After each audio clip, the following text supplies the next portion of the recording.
parte mais chata, que é a parte do direito. Porque se eu passar a falar só sobre a responsabilidade médica, eu acho que vai ficar muito falho. E eu fiz uma apresentação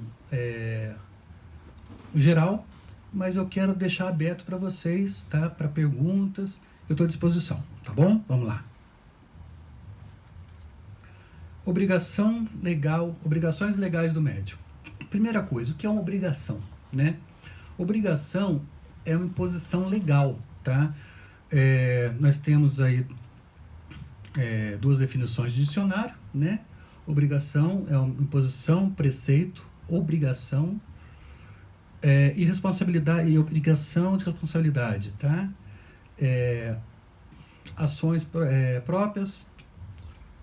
Desculpa, gente. Responsabilidade, desculpa. É a obrigação de responder pelas ações próprias, pela dos outros ou pelas coisas confiadas, tá? O que seria isso? Toda vez que você causar um dano a alguém, você é obrigado a reparar, tá? Isso a gente vai falar mais na frente. Pelos outros, eu sou responsável pela minha filha. O que ela fizer, eu sou responsável. Ou pela coisa confiada. Se alguém aqui tiver um cachorro muito bravo, fugir e pegar alguém, você também é responsável por isso. Obrigações. Eu tenho um pouquinho sobre legislação para vocês. Nós temos, tá, leis. O que são as leis? São as normas de uma sociedade geral, tá? Se nós morássemos no meio do mato, sozinho, não haveria necessidade de normas legais. As normas legais, ela é um controle social, nada mais que isso. Eu até acho que se nós, na época do Adão, o Adão não tinha lei nenhuma, ele era sozinho. Resolveram pôr a Eva, começou a complicar a situação dele, né? Então, toda vez que você tem uma sociedade, obrigatoriamente você tem que ter normas, senão vira uma bagunça. Abaixo das leis, vem os estatutos, as resoluções. Por exemplo, aqui eu fiz um exemplo. Existe na sociedade geral, os médicos, tá? Eles estão sujeitos ao código de ética, considero médicos classe, tá? Poderia ser advogados, qualquer classe. Depois, abaixo disso, estão os estatutos, né? Por exemplo, Associação Médica, Associação dos Estudantes, tem o estatuto. E as normas de um grupo restrito, né? As normas internas. Por exemplo, daqui a algum tempo vocês vão montar um consultório, uma clínica. Vai ter umas normas internas que cada um terá que seguir. Hierarquia da norma jurídica. Nas normas jurídicas existe uma valoração dessas normas, tá? Acima de tudo, nós temos a Constituição Federal. Nenhuma norma do Brasil pode violar a Constituição. Então, acho que vocês já devem ter ouvido o termo lei inconstitucional, né? Se ferir qualquer preceito constitucional, ela é nula. Abaixo da Constituição temos a lei, abaixo resoluções e abaixo estatuto. Isso vai ser importante, daqui a pouquinho eu vou explicar para vocês. Obrigações legais do médico, chegamos. Conflito de normas. Conflito de norma ocorre toda vez que uma norma diverge entre si, tá? E aqui alguns exemplos muito interessantes. Nós temos aí o artigo 89 do Código de Ética Médico, tá? É vedado ao médico liberar a cópia do prontuário sob sua guarda, salvo quando autorizado por escrito pelo paciente, para atender ordem judicial ou para sua própria defesa, tá? Tá bem claro, não tem problema nenhum. Quando você tiver uma ordem judicial, você pode liberar o prontuário. Porém, a complicação está aqui, ó. Quando requisitado judicialmente, o prontuário será disponibilizado ao perito. O Código de Ética Médica não é lei, é uma resolução. Daí nós vamos começar para as leis, né? Código de Processo Penal, ele diz que se o juiz tiver notícia da existência de qualquer documento, né, e que pode ser usado como prova, independente do requerimento, ele vai analisar essa prova. O Código de Processo Civil. O juiz apreciará a prova constante nos autos, independentemente do sujeito que a tiver produzido. E essa lei aqui que veio para bagunçar por completo a vida do médico. É a lei dos delegados, né, que a gente chama de lei do inquérito policial. O que ela diz? Ela diz, em suma, que o delegado ele tem autonomia na investigação. Ele pode pedir documentos sem juiz. Tá? Está aqui, vamos ver. Durante a investigação criminal, cabe ao delegado de polícia a requisição de perícia, informações, documentos e dados de interesse à apuração dos fatos. Daí vamos lá. Mas o Conselho Regional de Medicina disse que só pode entregar para o juiz, ou melhor, para o perito do juiz. Né? Isso aqui eu tenho um grupo no WhatsApp, que a gente tem 200 e poucos médicos. A gente fez para começar uma brincadeira, né? Pergunta para a gente que a gente responde, e acabou dando certo. E um dos participantes é conselheiro do CRM, até muito amigo meu. E a gente de vez em quando entra umas brigas contra isso aqui. Tá? Daí o que aconteceu? Isso foi para a justiça, tá? O desembargador Sérgio Renato, do TRF4, né? Esse TRF aqui tá bem conhecido ultimamente, né? O que ele disse? Olha que lindo que ele falou aqui, ó. Ele concorda com que cabe ao Conselho, né, de Medicina fazer as normas, tá? Porém, existe ampla regulamentação sobre cuidados a serem conferidos aos processos que contêm informações sigilosas, bem como sobre a responsabilidade daquele que descuide do sigilo legal. É o caso das informações advindas de interceptação telefônica e quebra de sigilo bancário. Aqueles relacionados a direito de família e ao direito da criança e adolescente, e assim por diante. Isso são palavras dele, tá? Em todas essas áreas, há informações legalmente protegidas, que importa dever de sigilo, e elas são corriqueiramente levadas para o bojo do processo judicial. Ao menos que eu saiba, nunca se pensou em designar um intérprete, um bancário ou auditor fiscal, um assistente social, e como censor filtra as informações que, conforme seu entendimento e orientação advinda dos órgãos corporativos de sua classe profissional, deva ou não repassar para o juiz. Perito judicial existe para auxiliar o juiz em conhecimentos técnicos e que esses não detém, e não para selecionar as informações que possa ou não disponibilizar ao magistrado. O que é isso? O perito, o juiz é leigo na área médica. Tá? Então, quando eu junto um prontuário para fazer uma defesa de médico, o juiz não sabe nada que está escrito ali. Então, ele nomeia um perito e esse perito vai ajudá-lo a entender o que está acontecendo ali. Porém, eles se sentiram assim, digamos, ofendidos, né? Como assim o Conselho Regional de Medicina, o Conselho Federal de Medicina, vai dizer o que o juiz pode ou não pode. Existe um ser que acha que é Deus, é o juiz, tá? Eu até brinco, não queiram brigar comigo, o outro é médico. E quando junta médico com juiz, que é o Conselho Regional de Medicina, daí ninguém aguenta. Então a briga aqui é briga de peixe grande, tá?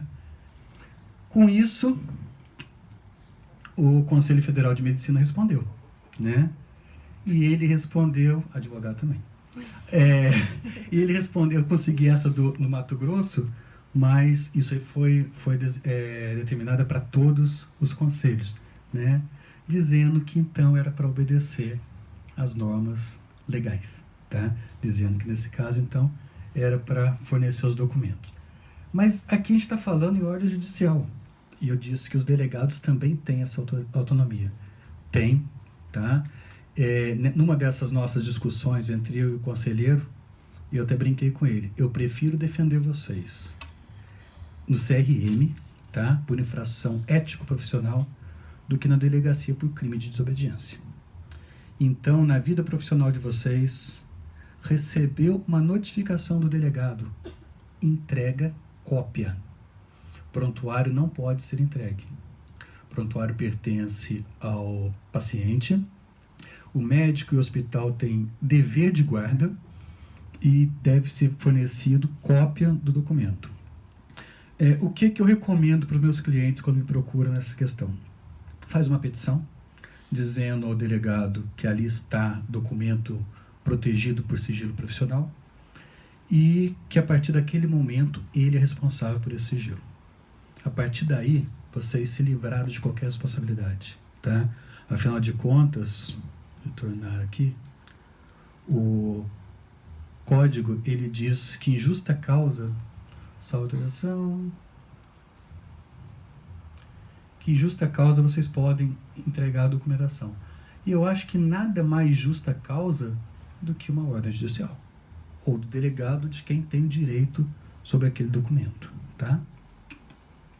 Obrigações legais do médico. Agora vamos lá para a parte boa. Todo mundo está sujeito às obrigações penais, cíveis e ético-profissional. Tá? A gente vai falar um pouco de cada uma. Criminais. O que são as criminais? Criminal é aquela responsabilidade que sujeita a uma pena. Tá? O crime, ele tem que estar previsto. Não existe, ninguém pode criar um crime novo. Se alguém criar um crime novo hoje, todo mundo que cometeu esse ato até hoje não era crime, não poderá ser condenado. A partir do momento que existe uma lei dizendo que aquele ato é criminoso, sim, existirá uma pena, tá? E o que pode ser essas penas? Restrição de liberdade, restrição de direito e pena pecuniária, que seria a questão da multa. Além do criminal, nós temos os cíveis, tá? Que, como eu disse, a responsabilidade, se você causar dano a alguém, né, cria uma responsabilidade, e essa responsabilidade pode gerar um dano moral ou um dano material. E o ético profissional, que se você infringir um preceito ético profissional, você responderá a um processo, e as penas podem ser uma advertência confidencial em aviso reservado, uma censura confidencial em aviso reservado, censura pública, suspensão do exercício por 30 dias e cassação do exercício profissional. Óbvio que a cassação é a pena mais grave. Então eu pergunto para vocês, dessas outras, qual vocês acham que é a mais grave? Alguém? Eu vou responder então. Oi? A mais grave, no meu ponto de vista, não é a suspensão. É essa aqui, ó. Talvez aqui numa cidade maior não tenha tanto problema, mas você imagina uma pessoa numa cidadezinha, né? Vamos para uma cidade do tamanho da nossa. Eu sou de Pouso Alegre, você é de Poços, né? Imagina que beleza sair no jornal que o médico fulano de tal é condenado por censura pública oficial por cometer um delito qualquer. Isso acaba com a carreira profissional, né? Já teve, né? Isso aqui do 30 dias, existem médicos que, né, aproveitam isso aí, saem e falam assim, não, ele não está atendendo, que ele está no congresso, ele foi fazer um curso, então, né, sempre existe uma saidinha para isso aí. Mas, no meu ponto de vista, essa pena acaba com a reputação de um profissional. Vamos lá, ação, tá? Ação pode ser ação ou omissão, é o ato, tá? Se o ato infringir um tipo penal é o verbo do Código Penal. Por exemplo, o artigo 121, matar alguém, tá? 129, que é o lesão corporal, causar ofensa a alguém. Então, o tipo é o verbo. Então, toda vez que a ação tiver um tipo penal, é um crime, tá? E gerará uma pena. Se a ação for um ato ilícito, o ato ilícito no cível seria a imprudência, a negligência e imperícia, seria o ato, ou alguma coisa mesmo que esteja fora da lei, tá? Mas no caso de vocês, o que interessa mais é essa questão da responsabilidade da culpa. Causando um dano, você vai gerar uma responsabilidade. Oi.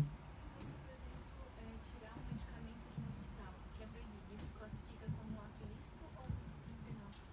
É um ato ilícito, tá? É um ato ilícito que poderá, tá, retirar um medicamento de dentro do hospital. É um ato ilícito? É. Mas também é um ilícito penal, tá? Daqui a pouco eu vou explicar que um ato pode gerar responsabilidade nas três esferas. Vai ser questão de um furto, né, ou uma apropriação indébita, vai depender da qualificação, e você vai gerar na esfera civil a responsabilidade de reparar, né? Você vai ter que pagar esse medicamento. Se por um acaso esse medicamento causou dano a alguém, vai ter que reparar também, né? E daí vai depender várias reparações, tá? E o ilícito ético, né? Que ele vai causar uma penalidade, caso são aquelas penalidades que eu já falei. Aqui nós vamos colocar a cirurgia, um exemplo, como o ato, tá? Vamos chamar ela de ação. E essa cirurgia, houve um erro. Esse erro, vamos chamar de ato ilícito. E desse ato ilícito causou uma lesão medular irreversível, que nós vamos chamar de dano. O que vai acontecer nesse caso? Criminal. Lesão corporal, artigo 129. Civil. Dano material e dano moral. Quanto de dano moral? Depende, tá? Vamos complicar a vida aqui. Digamos que essa lesão medular aconteceu no hospital, o sírio-libanês, por exemplo, e o paciente era um diretor de uma multinacional que ganhava 100 mil reais por mês. Vamos complicar bem o negócio aí. Já viram o tamanho da bagunça, né? Dano material. É todo o sofrimento que ele passou. O dano material, ele não tem um valor estipulado, tá? Porque a dor não tem preço. Então, no Brasil, a gente não tem aquela cultura americana dos danos morais elevadíssimos. Então, a gente analisa pelo poder aquisitivo do causador do dano e o padrão de vida de quem sofreu o dano. Então, num caso desse, como eu falei, seria um valor alto. Pior é o material. O material, ele tem valor, tá? Esse paciente ganhando, por exemplo, 100 mil reais por mês, parou de trabalhar, teve os custos de medicamento, internação, e daí vocês imaginam o que vai gerar isso. Fora que, por exemplo, se viesse até a morte do paciente, a família ainda poderia pedir uma pensão, calculada pelo tempo de vida que esse paciente ainda teria de expectativa. Então, é muito complicado isso aqui. E ético profissional, artigo 1º, que é vedado ao médico causar dano ao paciente por imprudência, imperícia e negligência. Qual dos três a gente mais vê? Civil, tá? Criminal é muito raro. Eu tenho, acho que, 3 casos que eu peguei de criminal. Criminal, lesão corporal, homicídio culposo. Geralmente acontece quando a família procura a polícia e faz o boletim de ocorrência. Ético profissional. Algumas vezes entram, né? Inclusive para fazer prova para o civil. E por que o civil? Alguém aqui sabe, vocês estão em que ano de faculdade, uma média variável? Acho que a média aqui é medicina do ano. Tá, vocês já aprenderam qual parte do corpo humano que mais dói? O bolso. Exatamente, o bolso, tá? Então, o civil é o foco, tá? Existe muito caso de processo por erro médico? Muito. Existe muita condenação? Nem tanto. Porque muitas pessoas entram com uma aventura judicial, tá? Então, vamos ganhar um dinheiro? Chega um advogado, né, os portas de hospital, aqueles que estão aí, eu estou do lado contrário, tá, gente? Aqueles que estão só para processar médico, e fala assim, ó, vamos tentar. Se você conseguir, pega uma porcentagem, se não conseguir, você não vai gastar nada, tá? E daí vocês já viram que é o civil que eles vão entrar. Ninguém vai querer saber ético profissional, se errou ou não. Vão tentar no civil mesmo. Responsabilidade civil do médico. Responsabilidade civil, como eu disse, né, é o dever de reparar danos provocados numa situação onde determinada pessoa sofre prejuízo jurídico com consequência de ato ilícito praticado por outro. Os pressupostos da responsabilidade civil estão no Código Civil. Código Civil, artigo 186, aquele que por ação, omissão voluntária, negligência ou imprudência, ou seja, a culpa, né? Violar direito, causar danos a outrem, ainda que exclusivamente moral, comete ato ilícito. E o 927, para completar, aquele que por ato ilícito causar dano a outrem, é obrigado a reparar. Responsabilidades, no Brasil existem dois tipos de responsabilidade. A subjetiva, tá? Na qual é necessária a comprovação da culpa. Quem está me processando tem que provar que eu causei aquele dano, tá? E a objetiva, que é responsabilidade sem culpa, tá? É uma culpa presumida. Responsabilidade subjetiva, né? O ato, no caso lá, por exemplo, a cirurgia, né? Tem que ter a culpa, agir com imprudência, negligência, imperícia, ou até mesmo dolo, né? A gente não considera que o médico vai agir com vontade de causar o dano, né? Mas vamos... Se ele errar sem ter a intenção de errar, ele passa por todo esse processo. Sim, sim. Tá? Causando um dano, né? E havendo esse nexo de causalidade. O que é isso? Você pode cometer um erro, tá? E se esse erro não causar dano, você não causou prejuízo a nenhum paciente, você não causou, não teve erro médico, tá? Por exemplo, vamos tentar, você fez uma cirurgia, era outra, mas você no meio notou, reparou, entendeu? Então, se você não causar o dano, você quebrou aqui, ó. Preciso desse triângulo, ato, culpa e dano. E entre o ato e o dano, o nexo de causalidade, tá? Por exemplo, tive um caso uma vez que a paciente fez uma cesárea e 2 dias depois ela teve complicações, um abdômen agudo e tinha uma perfuração intestinal, tá? Entraram com o processo para pedir danos morais, danos materiais, alegando que durante a cesárea poderia ter feito uma perfuração intestinal, o que não seria nem possível pela localização, né? E depois nós verificamos que, coincidentemente, ela teve um infarto, esqueci o termo agora, faz tempo essa, mas uma necrose, causou uma necrose no intestino, e coitado do médico, foi logo depois da cesárea, e era uma hernia interna, né? E então o que aconteceu? Houve o ato? Houve uma cesárea. Houve dano? Sim. Mas faltou o quê? Isso aqui, ó. Então, quer dizer, uma coisa não tinha nada a ver com a outra. Nesse caso, obviamente, a gente conseguiu a absolvição dele, né? E isso, então, como eu disse, vai gerar responsabilidade civil. Graças a Deus, isso é a responsabilidade padrão usada no país, tá? Então, normal, toda vez que alguém imputar a outro uma responsabilidade, ele tem que provar. Mas sempre pode complicar. Responsabilidade subjetiva, existe o ato, o dano, o nexo de causalidade e a responsabilidade civil. Vocês notaram que aqui não existe a culpa, tá? E quando que isso aqui vai acontecer? Cirurgia plástica, tá? E eu até discordo, vários advogados discordam disso, porque cada paciente é um paciente, né?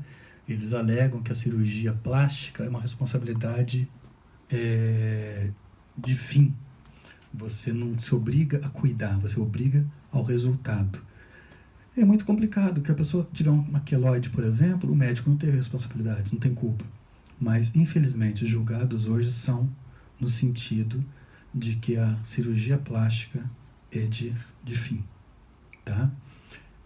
Claro, né? A gente sempre, cada processo é um processo e existem vários resultados, mas o padrão hoje é esse. Garantia de resultado. aqueles bendito antes e depois, tá? Ou então, sabe aquela assim, não, vamos fazer assim que é tranquilo. Nunca prometa nada, tá? Quando o cliente está comigo, eu falo para ele, a causa é tranquila, a causa é complicada, mas eu não posso prometer. Vocês nunca podem prometer, por exemplo, uma apendicite, daqui a 2 dias está em casa.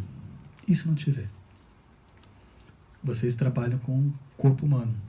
E eu trabalho com cabeça de juiz, que é mais complicado. Então eu falo, eu não posso garantir nunca para vocês o resultado, assim como vocês nunca poderão também o resultado. E agora isso é moda, tá, gente? Direito à informação. O que é esse direito à informação? Vou explicar direitinho, mas vamos... Né, todo cliente, tá, ele tem direito a receber as informações claras, precisas e ostensivas. E esse dever de informação é um dever objetivo. O médico ele tem que comprovar que prestou essas informações. Tá? O Conselho Federal de Medicina odeia quando a gente mostra isso aqui, porque é dito que a medicina não pode ser usada como comércio. Tá? Concordo, não é um comércio, mas o Código de Defesa do Consumidor está acima da resolução, tá? Então é vinculado ao Código de Defesa do Consumidor, sim, a medicina. Tá? O artigo 6º, os direitos básicos do consumidor, está aqui, ó. Informação adequada e clara sobre os diferentes produtos e serviços, como especificação correta de quantidades, que não é o caso, tá? Bem como os riscos que apresentam. Uma vez eu tirei uma pinta na mão, e a dermatologista amiga nossa, quando eu fui tirar o ponto, eu brinquei com ela, falei, vou te processar. Óbvio que ela assustou, né? Eu falei, eu vou te processar porque eu tô vendo que vai ficar uma cicatriz. Ela falou, claro que vai ficar cicatriz. Eu falei, e aonde foi que você me informou dessa cicatriz? Cadê o termo de consentimento que eu sabia dessa cicatriz? Parece ridículo, né, gente? Mas não é não. O que acontece? Não é o caso, mas vamos usar como exemplo. Se eu soubesse, uma pessoa muito vaidosa, não quero uma cicatriz, e se eu soubesse que ia ficar essa cicatriz, eu preferia ficar com a pinta. É um direito meu, tá? Tem 2 tratamentos, um mais invasivo, o outro menos invasivo. Eu tenho direito a escolher. A medicina ela é muito paternalista. Isso já vem lá de trás. Então, o médico ele não é dono do paciente. Ele deve respeitar a autonomia do paciente. Tá? Transfusão de sangue e testemunha de Jeová. Gente, eu não sou testemunha de Jeová. Tem muitas coisas que nos diferenciam, mas muitas coisas que nos aproximam. Se ele não quer, ele está consciente, ele sabe do risco que vai correr, não é obrigação de vocês forçá-lo a nada. A não ser, claro, em caso de criança, né? Se a pessoa está inconsciente e de repente entrou o pastor lá falando que ele não vai receber sangue. O pastor não manda em nada, tá? Eu tive um caso no hospital, que eu prestava serviço, que às 3 da manhã me ligou. Doutor, tem um caso aqui, testemunho de Jeová, e ele precisa receber sangue. Uma filha dele quer que dê sangue e a outra quer que não dê sangue. E agora? Perguntei para eles, qual que é o caso do paciente? Câncer terminal. Quanto tempo vocês acham que esse paciente vai sobreviver? O que essa transfusão de sangue vai trazer de vantagem para ele? 1 dia, 2 dias a mais. Então respeita a vontade, gente. Tá? Para que você causar um desgaste, né, familiar para uma coisa que não vai adiantar em nada? Então sempre tem que se pesar o que vai ser feito, né? Saímos um pouco do foco, mas vamos voltar aqui. Obrigação de informar, vem o artigo 34 do Código de Ética Médica, que é vedado ao médico deixar de informar ao paciente o diagnóstico, o prognóstico, os riscos e os objetivos de tratamento, salvo quando a comunicação direta possa provocar dano. Tá? Então, a gente vê que o próprio código, ele determina que vocês informam o paciente. Sabemos que muitos médicos não fazem isso, né? Ainda o Código de Ética Médico. É vedado ao médico desrespeitar o direito do paciente ou seu representante legal de decidir livremente sobre a execução de práticas diagnósticas ou terapêuticas, salvo em caso de iminente perigo de morte. O que é isso aqui? Isso aqui é só para complicar a vida da gente. Chegou inconsciente, tá? Vocês não tem como perguntar se é para transfundir, se não é para transfundir. Faça. Na dúvida, faça. Tá? Então, vamos lá. Como eu estava dizendo, esse direito de informação, deixa eu voltar aqui, obrigação de informação, né? O direito do paciente, obrigação de vocês. Ele é objetivo. Então, vocês têm que informar o paciente e não basta informar, vocês têm que provar isso. Mas como fazer isso? Dentro do consultório está o médico e o paciente. Não existe testemunha. Então, nós temos o prontuário médico e o termo de consentimento. Gente, perca um tempinho. Anota tudo o que vocês falam ao paciente. Informe o paciente, faz ele assinar o termo. Eu já tive caso que o que salva é o termo de consentimento. Tá? Eu tive um caso de vasectomia que a paciente depois engravidou, né? E nós alegamos a recanalização espontânea. Mas, vamos lá, a recanalização espontânea, mas isso foi informado ao paciente? Porque o paciente alegava que não tinha sido informado. Então, se não se provasse essa informação, seria um ato ilícito. O paciente, né, se soubesse dessa possibilidade, ele poderia se negar a fazer a vasectomia. E lá, no meio do processo, estava o termo de consentimento assinado. E o paciente, para melhorar a minha situação, ainda falou que levou para casa, leu e assinou. Né? Então, não havia dúvida nenhuma sobre essa informação. Eu trouxe aqui alguns julgados, tá? Isso aqui são casos reais, tá? Essa primeira, por exemplo, é no Tribunal de Justiça de São Paulo. Erro médico, falta de informação adequada. Cirurgião que não segue sugestão do médico da autora e adota outra técnica, sem informar adequadamente o paciente sobre a escolha. Condenada. Responsabilidade civil do médico.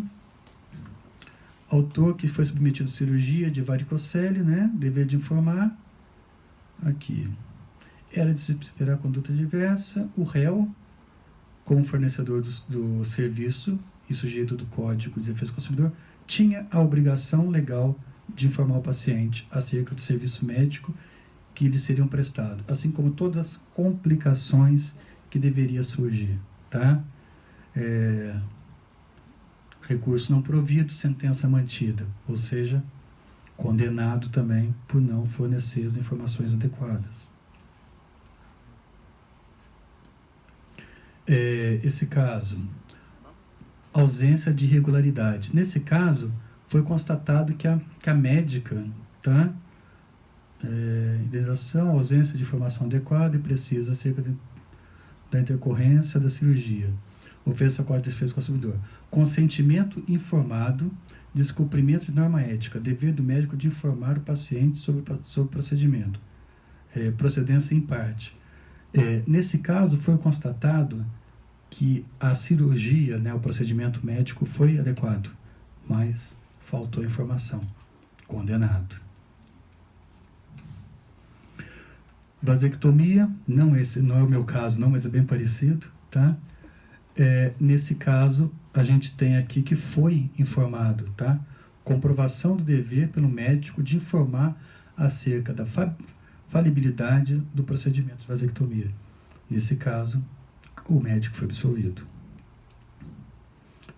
Então, como evitar um processo? Isso é importante, né? Isso é a parte que vocês mais esperaram até agora, né? Garantia constitucional do acesso à justiça. Constituição Federal, artigo 5º. Todos têm o direito à tutela judicial. Eu estou aqui, dando essa palestra, e eu cismar que alguém aqui está olhando feio para mim, eu posso processar. É mais ou menos assim, tá? Qualquer pessoa pode entrar na justiça. Se vai ganhar, se vai perder, se vai ter que reparar os danos sofridos pela outra parte, já é outra coisa. Então, infelizmente eu vou falar isso para vocês, ó. Não tem como evitar um processo, tá? Ah, mas alguém falou para mim que tem forma de evitar. Evitar o processo, não. Nós temos condições de minimizá-lo, tá? Hoje, vocês são a bola da vez. O médico, ele é visto como excelente pagador e são ricos. Todo médico é rico, né? Todos vocês estão fazendo medicina por quê? Para ficar rico, é óbvio, né? Essa é a visão que o povo tem. Então, eu quero ganhar um dinheiro, vou ganhar dinheiro de quem? Do médico. Então, hoje em dia, infelizmente, foi o que eu falei dos advogados de porta de hospital. Eu tive um caso, vocês não vão acreditar, a minha esposa está aqui, ela vai confirmar. Eu defendi uma médica pediatra, tá? Que um dia chegou no meu escritório, dizendo que atendeu uma paciente, uma criança que estava com uma alergia, já tinha tomado remédio, e mesmo assim estava com uma alergia muito forte. E, diante disso, deu um hidrocortisona intramuscular, mandou aplicar. De acordo com a ação, em caso de 15 minutos, a alergia havia passado. Mas a injeção doeu. Exatamente. A médica foi processada porque a injeção doeu. Porque, de acordo com a mãe, ela havia dito que aquela injeção ia ser só uma picadinha. E, vou falar agora o que estava no processo. E a mãe acreditou que seria só uma picadinha e virou para a filha de 6 anos e falou: filhinha, vai ser só uma picadinha. E qual não foi sua surpresa ao ver a filha se debatendo de dor diante dela? E isso causou um rompimento da relação familiar, porque daí para frente a criança não mais acreditava na mãe. Então, causando um dano moral enorme, né? Que realmente o tratamento foi perfeito, mas a injeção doeu. Coitada dessa pediatra, né? Ela era R2. Falei, vai largar da profissão. Você imagina se tudo que doer vocês não forem fazer, ninguém aqui vai ser ortopedista, né? Não faça redução. Pelo amor de Deus, que vocês vão ser condenados. Não preciso dizer que foi absolvido, né? Mas... E a mãe não foi internada, não, né? Infelizmente, não. Era um caso. Seria, esse caso, eu acho que seria típico. Então, isso ilustra, tá? Tanto a questão do que não dá para evitar um processo, porque sempre vai ter uns doidos com isso, né? Eu tive um caso também, né, que eu acho que por algum tempo atrás seria milagre, se tornou erro médico. O paciente fez um exame, a biópsia, né, e foi constatado câncer de próstata. Feita a cirurgia, na outra biópsia não havia mais o câncer de próstata. Era para ele ficar feliz? Não, ele processou o médico. Porque como assim ele tinha um câncer de próstata e agora não tinha? Por que ele passou por uma cirurgia de retirada da próstata? Tá? E o pior de tudo, gente, nesse caso, o paciente era um advogado e ele alegou lucro cessante. Lucro cessante é quando você não pode trabalhar, né? Deixa de ganhar alguma coisa pelo dano. Lucro cessante por disfunção erétil. Nossa, agora pra Exatamente. Eu coloquei isso na petição. Eu coloquei... Tudo bem que a gente sabe que o advogado, né? A gente sabe. Exatamente, mas, né? Não assim ao pé da lei. Eu coloquei na petição que, né, ele tinha 65 anos, então nem garoto de programa ele não poderia ser, devia ser um senhor de programa, e que não condizia com a profissão que ele estava indicando, né? Mas, gente, mundo jurídico a gente vê cada coisa aqui, né? É mais ou menos igual atendimento de urgência e emergência de vocês. Então, como minimizar as consequências de um processo? Conduta correta, tá? Primeira coisa, lembra que eu disse que tem que ter, para causar a responsabilidade, você tem que ter o ato ilícito, você tem que ter a imprudência, imperícia e negligência. Todo mundo está sujeito a erro, mas tente evitar. Analisa bem o caso, presta atenção, conversa com o paciente, faz tudo certinho. Com isso, você pode minimizar um processo, causando, né, conseguir uma absolvição. Boa relação médico-paciente. Isso aqui, gente, é o terror do advogado que quer processar o médico. Já vi caso de paciente que teve erro grave, mas que não processou o paciente porque gosta do médico. Esse médico atende minha família desde sempre, esse médico é muito bom e eu não vou processá-lo. Igual antigamente. Antigamente o médico era uma figura divina. Ele não cometia erro, né? Ele curava. Hoje em dia, se o paciente cura, foi Deus que curou. Se morre, o médico matou, né? Então, a boa relação médico-paciente é fundamental.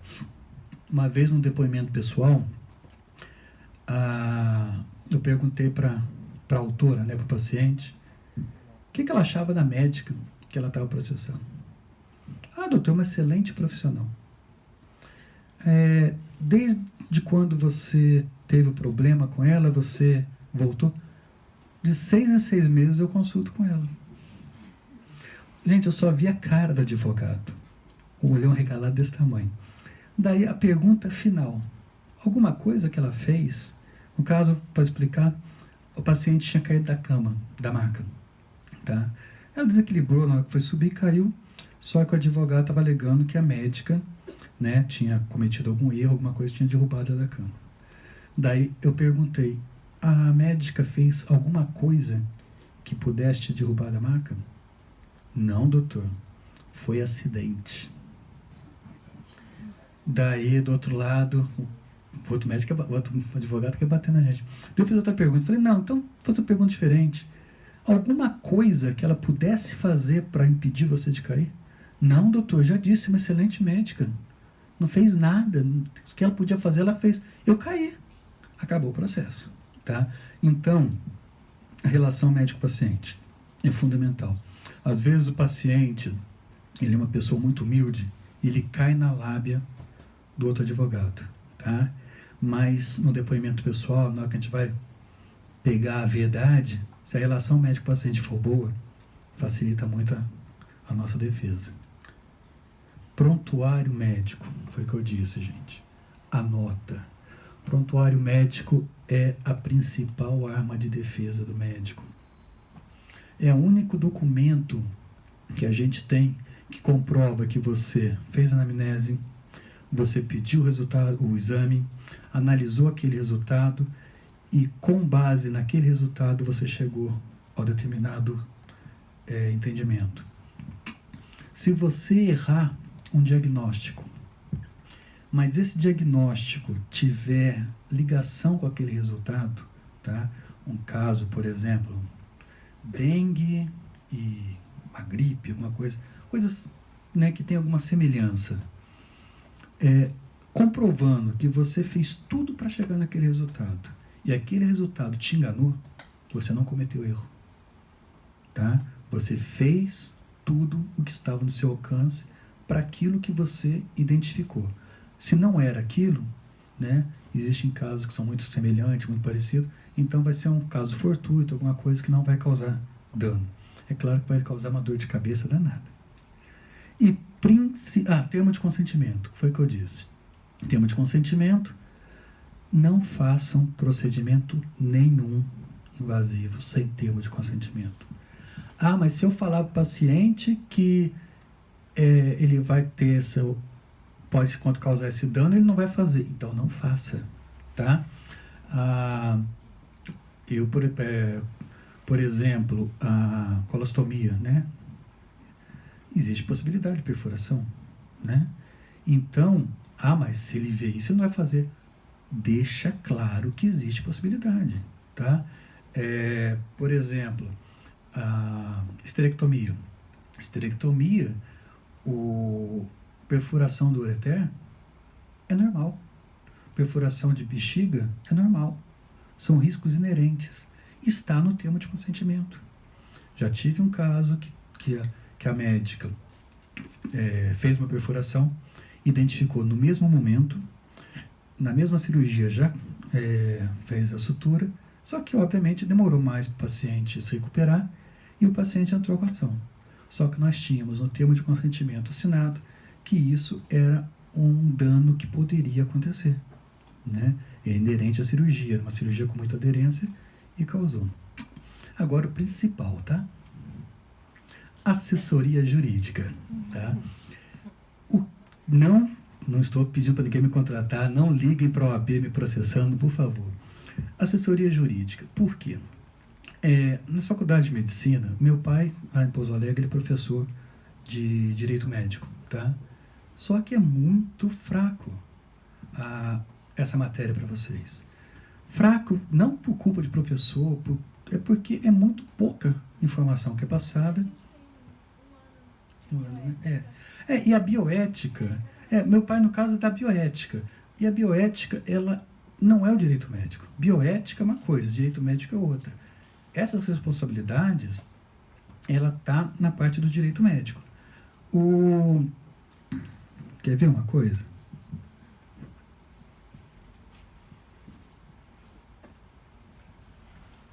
Aqui tem só 2, tá?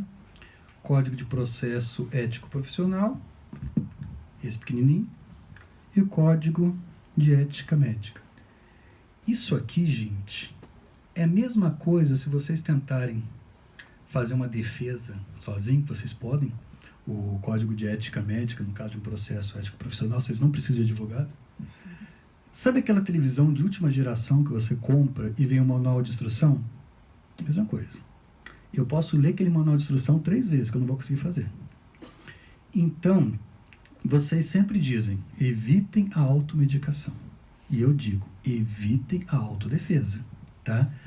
Essa assessoria pode ser pela assessoria do hospital, um advogado de confiança de vocês, um grupo de discussão, tá? Mas nunca deixem a dúvida aparecer, tá? Se a dúvida tiver, procura alguém que saiba explicar para vocês. E não adianta, eu vou puxar um pouco a sardinha para mim. Advogado tem muito. Eu, por exemplo, se você perguntar para mim alguma coisa de direito tributário, eu sou analfabeto, tá? Então, é a mesma coisa. Se você está com aneurisma, você não vai procurar um dermatologista. Então, procure uma pessoa que saiba. Existem bastante por aí.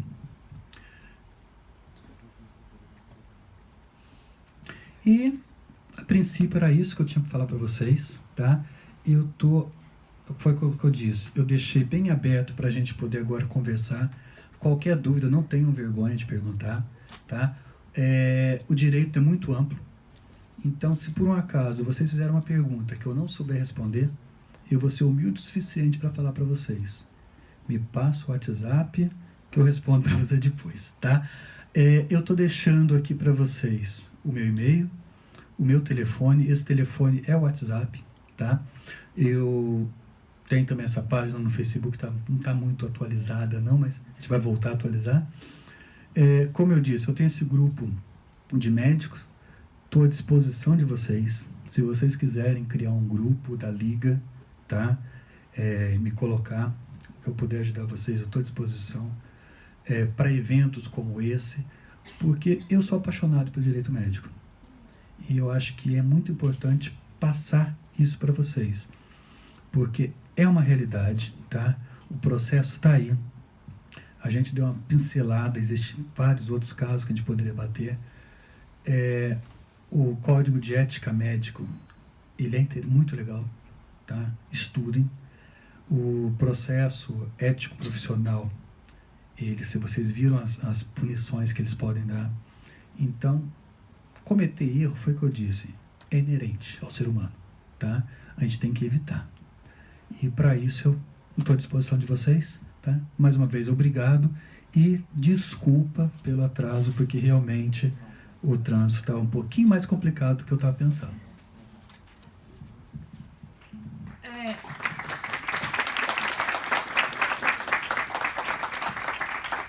Como ele disse, se tiverem alguma pergunta, eu passo o microfone até a pessoa ali depois vai conversar com o senhor. Eu só tenho uma pergunta, porque na hora que o senhor deu uma pincelada falando de Testemunha de Jeová, o senhor falou de criança, você falou fora criança.